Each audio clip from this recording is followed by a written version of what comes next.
And hello guys, and welcome back to my YouTube channel mga kapatid.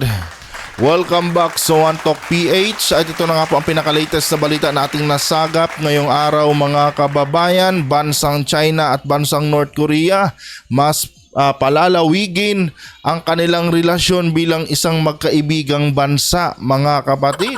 Naku po, nakakabahala lang ito mga kababayan dahil itong dalawang bansang ito alam naman natin na pareho pong may mga abnormal na presidente. Itong si Kim Jong-un at itong si Xi Jinping. And I think mga kapatid, pareho pong lulong itong dalawang leader na ito sa ipinagbabawal na gamot, kung kaya napaka-weirdo po nila pag sila ay gumawa ng kanilang mga desisyon para sa kanilang bansa mga kababayan. At yan po ang ating pag-uusapan ngayon mga kapatid, pero bago ang lahat huwag kalimutang mag-subscribe at paki-like ang ating video para i-share pa ni YouTube sa iba pang hindi pa nakakapanood. So panoorin muna natin to mga kababayan. Magandang araw sa iyo, Sheila. Sa ano bang pagkakataon sinabi ito ni North Korean leader Kim at sa anong paraan palalawigin pa ang relations ng bansa sa China? Magandang araw, James. Sa meeting ng North Korean leader na si Kim Jong-un kay Zhao Leji na top legislation ng China sa Pyongyang noong Sabado, April 13, sinabi ni Kim Jong-un na inaasahan niya na ang North Korea ay magpapatuloy na paunlarin ang matibay nitong pakikipagkaibigan sa China. Alam niyo mga kapatid, meron lang ako na nahahalata sa dalawang ito. No? Itong dalawang leader kasi na ito mga kababayan, or itong dalawang bansa na ito, meron po itong common denominator sa isa't isa. At alam niyo kung ano yon. Pareho po silang galit sa bansang Amerika. Ngayon mga kababayan, kung matatandaan nyo, kakagaling lang po ni President BBM sa trilateral meeting niya doon sa may bansang Amerika. Kasama niya doon ang bansang Amerika at Japan. Diba? Kasi nga may alyansa tayong binubuo ngayon, at yun tinatawag natin trilateral alliance. Ngayon mga kapatid, itong bansang China at bansang Amerika, nakakaramdam na yata sila na para bang mas lumalakas na ang impluwensya ngayon ng Amerika dito sa Asia. Kung kaya't itong dalawang leader na ito mga kababayan nagsagawa din ng kanilang mga pakulo, na kung saan mas palalawigin pa daw yung kanilang alyansa bilang magkaibigang bansa. Pero technically mga kababayan, ito po yung sagot nila dito sa ginagawang trilateral alliance ng Pilipinas, Japan at Amerika. And siguro nahalata din ng mga bansang ito na yung pagiging popular nila dito sa bansang Asia medyo natatabunan na sa presensya nitong bansang Amerika. Kasi nga mga kababayan, ang pinaglalabanan kasi dito is yung kapangyarihan. Ngayon, napapansin siguro ng dalawang bansang ito na, "Oy Ping," sabi siguro ni Kim Jong-un kay Xi Jinping, "Oy Ping, ano ba yan? Akala ko ba ikaw ang pinaka number one, pinakamalakas na bansa dito sa Asia? Bakit parang nasasapawan ka na ng bansang Amerika? Tingnan mo ang layo ng bansang Amerika pero nangingibabaw sila ngayon dito pagdating sa impluwensya. O gawin na natin yung ating fusion. Magsanib pwersa na tayo, palakasin pa natin yung ating relasyon." Ito yung nakikita kong sagot nila mga kababayan dito sa alyansa ng Pilipinas, Japan at Amerika. 'Di ba? Kasi pag dumating ang panahon mga kapatid, na tuluyang mamayagpag ang impluwensya ng Amerika dito sa Asia, malaki ang chance na mamamatay ang negosyo ng bansang China maging dito sa Asia, na kung saan siya po ang pinakasentro ng kalakalan dito ngayon. Isa yan sa mga dahilan mga kababayan kung bakit itong dalawang bansa na ito gumagawa ng kanilang pakulo ngayon at ina-announce pa nila sa mga media nang maging aware ang mga bansa dito sa Asia na gumagalaw na naman ang mga baliw. Baka mamaya niyan bigla na lang magloko yan at girahin ang mga bansa dito, di ba? Mga bansa sa Asia. Yan kasi yung nakikita, napapansin ko diyan mga kapatid. Gusto nilang i-remind ang mga bansa sa Asia na nandito pa kami Nandito pa ang China, nandito pa ang North Korea, parehas kami may mga nuclear missile, no? Parehas kaming mga baliw. O kaya wag kayo basta-basta gumawa ng mga desisyon niyo diyan na aanib kayo sa Amerika dahil baka mabaliw kami, bigla namin kayong paliparan dyan ng nuclear missile, di ba? Ganun ang message nito mga kababayan. No, kung kaya't isinasa publiko nila itong mga ganitong pinaggagawa nilang mga meeting ngayon, no? Just to remind, no, sa mga leaders dito sa Asia na nandyan sila at malakas silang bansa, no, at weirdo sila, no, kung mag-isip, no. Kaya baga kulang na lang sabihin na alaalahanin nyo, no, na baliw kaming dalawa ni Xi Jinping mag-isip, no. Hindi kami yung pangkaraniwang leader kung mag-isip, no. Meaning anytime kung hindi namin gusto yung mga nangyayari dito sa Asia, pwede kaming magpalipad ng aming mga nuklear sa inyo.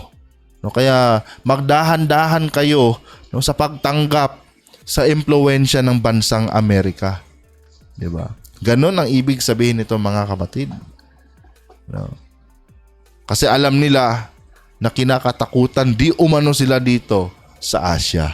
Tuloy natin. Si Zhao ay ang pinakamataas na opisyal ng China na bumisita sa North Korea matapos ang pagbisita ni Li Jiansu sa bansa noong 2018. Okay. Ang goodwill tour ni Zhao ay nagsimula noong Huwebes, April 11, kung saan nakipagpulong ito sa kanyang counterpart na si Che Rong-he upang pag-usapan kung paano maisusulong ang kooperasyon sa lahat ng mga aspeto.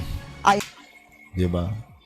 Kooperasyon sa lahat ng mga aspeto mga kapatid, including military alliance. Diba? Ano pa ibig sabihin nun? Oh. Sa tingin ko naman, hindi naman business-minded itong bansang North Korea mga kababayan. So sa madaling sabi, no, yung kooperasyon ng dalawang military ang gusto nilang mas palakasin. 'Di ba? Kasi nga alam naman ng bansang China mga kaibigan na malakas din itong North Korea dahil meron din itong mga nuclear power. At kapareho ni Xi Jinping mag-isip itong leader ng North Korea. 'Di ba? Oh. Isa 'yan sa nakikita ko dito. Buti sana kung kilala ang bansang North Korea pagdating sa kalakalan, hindi eh. Kilala sila sa pagiging baliw pagdating sa kanilang leader. 'Di ba? Kaya nakikilala ang North Korea mga kapatid dahil lang naman yan kay Kim Jong-un, na kung saan napakatanga pong klaseng presidente, no? Abnormal kung mag-isip, 'di ba? Nakilala lang naman itong si Kim Jong-un, itong North Korea, dahil sa sistema ng kanilang gobyerno diyan na sobrang weirdo talaga mga kababayan, no? At ito guys, itong dalawang bansa na ito, tandaan niyo to, may common denominator yan. Yung pareha silang galit sa bansang Amerika. Oh. Ngayon, nag-a-announce sila ng ganito, no? Akala nila mai-intimidate nila dito ang Amerika. 'Di ba? Pero I don't think so mga kapatid, no. Tatawanan na po sila ng bansang Amerika. No? Baka sabihin ba ni Biden, magparehab na lang muna kayo. 'Di ba? Para gumaling kayo. No?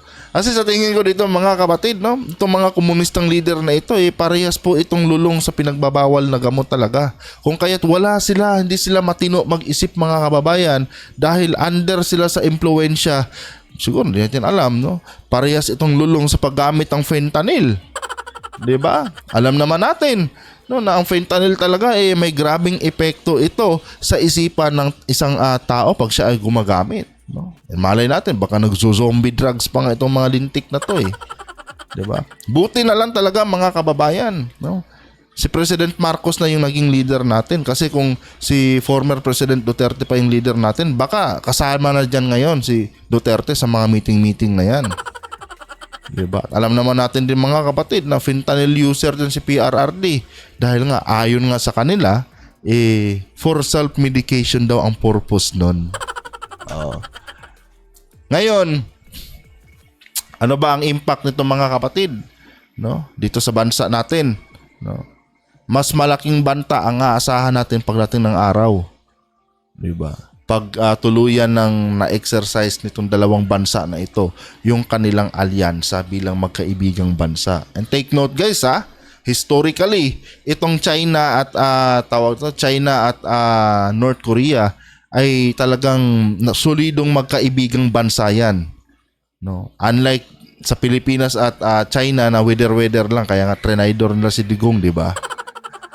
Pero itong China at mga kapatid, China at North Korea, walang traidura na mangyayari diyan. Kung matatandaan nyo nga yung Battle of Yultong, di ba? Laban yun doon sa South Korea dati. Sino ba ang kinaharap ng ating mga sundalo na pinadala doon? Di ba? Mga Chinese at mga taga North Koreans. So noon pa man, talagang meron ng magandang relasyon itong dalawang bansa na ito. Itong North Korea at bansang China. Tuloy muna natin. Ayon kay Zhao, ang China ay looking forward din sa pagpapaunlad pa ng relasyon ng dalawang bansa. Naniniwala na talaga ako na birds with the same feathers flocks together. Diba? Kasi kung hindi parehong baliw ang mga leader nito mga kapatid, hindi ito magkakasundo. No? Kung matinong leader ka, kung matinong presidente ka, hindi ka makikipagkasundo sa mga bansang ito dahil alam mo na baliw po sila mga kababayan. At alam nyo na kung ano ang ibig sabihin nun, kung bakit naging kaibigan ni PRRD itong bansang China dati. Alam nyo na ang sagot dun mga kapatid. Aniya, simula pa ng pagtatag ng relasyon ng dalawang bansa, 75 taon na ang nakararaan, ang China at North Korea ay nananatiling good neighbors at magkasamang nagsusumikap upang marating ang parehong kapalaran at level ng pag-unlad. Parehong kapalaran. Diba? Tingnan nyo naman guys, ekonomiya ng North Korea at ekonomiya ng China. Magkapareho nga sila. Diba? Grabe ang taghirap sa North Korea din mga kapatid. Sobrang worst po talaga doon. Sa North Korea. Tingnan nyo rin ang ekonomiya ng bansang China. Bagsak. Tsaka tingnan nyo ang pamamalakad sa loob ng kanilang bansa mga kababayan. Diba? Para bang kakapanganak mo lang siguro, baka kakasilang lang ng nanay mo sa mundong ibabaw na ito, pero kita mo na agad kung ano yung impyerno dahil sa mga ganitong klase ng leader mga kapatid. Diba? Especially dito kay Kim Jong-un. Nako. Napaka-worst talaga ng ginawa niya sa kanyang bansa mga kababayan. Parang style Kibuloy eh. Magsalita ka lang ng against sa kanya, patay ka. Bawat picture na Kim Jong-un gusto niyang sambahin siya mga kapatid. Biruin mo yan, matinong leader ba yung ganon? Yung mga picture mo, kailangan bawat bahay may mga display ng picture mo, tapos dapat pinupunas-punasan yan lagi. 'Di ba? Ganon kabaliw itong bansa na ito mga kababayan, itong North Korea na ito. At kaya sila nagkakaintindihan ni Xi Jinping dahil pareho po silang baliw mga kapatid. Kaya nga siguro si Putin lumalayo-layo sa kanila eh. Sabi siguro ni Putin, putang na iyo. Buisit kayo mga alien. Ano bang klaseng mga kaibigan kayo? Kaya siguro si Putin mga babayan, ayaw niyan nagdidikit dito sa dalawang leader na ito kahit pareha silang komunistang bansa. Dahil kahit paano naman si Vladimir Putin mga kapatid, maayos naman, matino naman. Unlike sa China at bansang North Korea na miserable talaga mga kababayan. Miserable at napaka-weirdo talaga ng kanilang bansa. Diba? Itong Russia naman mga kapatid, kahit paano naman progresibo at maganda. Pagdating naman sa kagamitan, high-tech din naman sila. At pagdating naman sa pamamalakad sa kanilang mga kababayan, maayos, maayos. It so happen lang talaga na nagkaroon sila ng conflict dito sa bansang Ukraine dahil baliw din kasi itong presidente ng bansang Ukraine. Pero kung titingnan mo ang the way na dinadala ni Putin yung kanilang bansa, okay 'di ba? Katunayan nga, nanalo pa nga siya bilang presidente ngayon ng kanilang bansa 'di ba? Unlike dito mga kababayan, tingnan nyo ang sitwasyon ng China North Korea versus dito sa isang komunistang bansa tulad ng Russia. Napakaganda ng Russia kumpara dito sa China. Sa China, mga kabatid, sobrang polluted ng kanilang ng kanilang tawag dito, environment, no? At grabe ang taghirap doon, lalo na dito sa bansang North Korea, mga kababayan, no? Sobrang nagsasakripisyo yung mga tao doon sa kanila. At biruin mo, yung mga babae doon, mga kapatid, ginagawang parausan lang ng presidente nila. Pag ikaw ay may magandang anak, tapos nadaanan ni Kim Jong-un yan, kukunin ni Kim Jong-un tapos gagawin niyang parausan, no? Ang mga babae din doon sa kanilang bansa, mga kababayan, walang karapatan magsalita, no? Ganun po doon sa bansa nila. Gagawin ang role lang ng babae doon, mga kapatid, gagawin ka lang parausan ng kanilang ng mga kalalakihan doon, especially ng mga nasa military, no? Wala kang rights na mamili kung ano yung gusto mo. Bawal nga doon mag-date-date Kaya nga yung iba, kung gusto nilang ipaglaban yung kanilang mga pagmamahalan doon, kailangan mo na lang dumaan sa butas ng karayom. At ano yon? Yung pagtakas sa kanilang bansa, no? Kailangan mo na lang masurvive yun, no? Bago nila magawa yung mga gusto nila talaga sa kanilang buhay bilang magkasintahan. No, kasi ang mga babae doon sa kanilang mga kapatid, simula nung ipinanganak yan, may obligasyon na yan, no. Lalo na maganda yung anak mo, no. Obligasyon niya, no, na ibigay yung kanyang puri dito sa kanilang presidente. Or di kaya obligasyon niya, no, na pagsilbihan itong mga kalalakihan sa kanilang mga military. Wala kang kalayaang mamili kung sinong ibo-boyfriend mo, no. Basta pag nasa tamang edad ka na, no, pwede ka nang pitasin ng kanilang mga military, no, at gawin lahat ng gusto nila sa iyo. Ganon ka-weirdo ang bansang North Korea. Kaya di na ako nagtataka kung bakit nagkakasundo sila ni Xi Jinping. Dahil parehas po silang baliw, mga kapatid. Ang China ang pangunahing kaalyado at itinuturing na lifeline ng North Korea sa kabila ng maraming sanctions na ipinataw ng UN laban sa nuclear program nito. Balik sa'yo, Sherwin. So yun guys, no? Napakinggan natin. So ngayon, dapat maging prepare na rin tayo, mga kapatid. No? Dahil panigurado niyan, sasabay na itong North Korea ngayon sa pinaggagawang kabaliwan nitong bansang China dito sa Asia. 'Di ba? Simple lang naman, mga kapatid, ang gustong ipahiwatig ng dalawang bansa. Ito, ulitin ko sa inyo. Gusto nilang mawala ang impluwensya ng Amerika dito sa Asia. Dahil technically, mga kababayan, no, sobrang lakas na kasi ng impluwensya ng Amerika ngayon dito sa Asia. At natatabunan na sila. Kung kaya't gusto nilang gawin, umalis ka dito. Hindi mo to baluarte ang Asia, baluarte namin to. Lubayan mo ang mga bansa dito. Lubayan mo sila. Hayaan mo kami dito sa gusto naming gawin sa Asia. Kaya ngayon nagpapahiwatig sila ng kanilang presensya. Tapos pinapamedya pa para maging aware ang mga bansa sa Asia na baka nakakalimutan nyo kami lang ang dapat ninyong katakutan. Kami lang ang dapat ninyong kinikilala dito sa Asia. Hindi yung mga Amerikanong yan. Yun ang purpose niyan, mga kapatid. Well, wala namang natatakot sa mga bansang ito, mga kababayan. No? Marami namang mga kaalyadong bansa natin ang handang tumulong sa atin kung sakaling haharasin tayo ng sabay nitong North Korea at bansang China. Unang-una dyan, mga kapatid, no? Kung itong bansang North Korea at bansang China ay may malalim na relasyon, meron din naman tayong malalim na relasyon sa South Korea, mga kababayan. Di ba? Kinikilala pa nga nila ang ating mga kasundaluhan. Kung natatandaan yung Battle of Yultong, no? Yung mga sundalo natin, yung 7,000 na mga sundalo natin, mga kapatid, no? Para po yun doon sa South Korea. No?